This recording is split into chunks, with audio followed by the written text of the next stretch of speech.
ইয়েমেনের বন্দর নগরী আদেনের শামশান পাহাড়ের বুকে খোদাই করা এক বিস্ময়কর স্থাপত্য তাবিলা সিস্টান্স। কয়েক শতাব্দী প্রাচীন এই জলাধারগুলো কেবল পাথর আর পাহাড়ের কারুকাজ নয়, বরং এটি প্রাচীন মানুষের উন্নত পানি ব্যবস্থাপনা ও প্রকৌশল বুদ্ধির এক জীবন্ত উদাহরণ।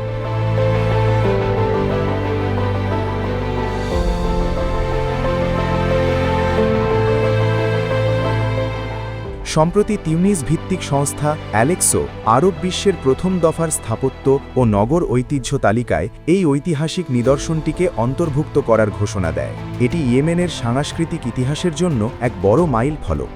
আদেন বিশ্ববিদ্যালয়ের ইসলামী প্রত্নতত্ত্ব ও সভ্যতা বিভাগের অধ্যাপক হাইফা মাকাবি বলেন, هذا واحد من الصهاريج التي تم استحداثها في فترة الاستعمار البريطاني في بداية তাওইলা সিস্টান্স আদেন শহর এবং পুরো ইয়েমেনের অন্যতম গুরুত্বপূর্ণ নিদর্শন। এর গুরুত্ব ছিল বহুমুখী। একদিকে এটি শহরের বাসিন্দা এবং বন্দরে আসা জাহাজগুলোর পানির চাহিদা মেটাত, অন্যদিকে ভারী বৃষ্টির ফলে সৃষ্ট আকস্মিক বন্যা থেকে শহরকে রক্ষা করত। قالون تقريبا السعة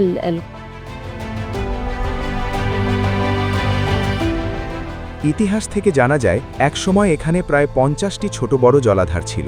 কালের বিবর্তনে এখন টিকে আছে মাত্র 18টি।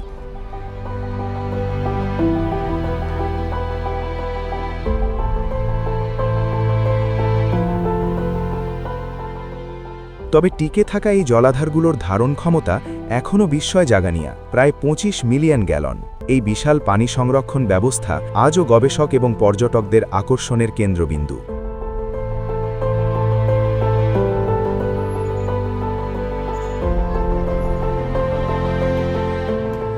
এই আন্তর্জাতিক স্বীকৃতি ইয়েমেনের মানুষের মনে নতুন করে গর্বের সঞ্চার করেছে। পর্যটকরা মনে করেন এই অর্জন বিশ্বমঞ্চে সাইটটির গুরুত্ব আরও বাড়িয়ে দেবে।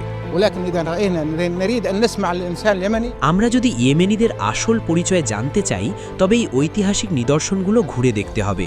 আমাদের পূর্বপুরুষরা কিভাবে তাদের মেধা ও বিশালত্ব দিয়ে এসব গড়ে তুলেছিলেন তা ভাবলে অবাক হতে হয়।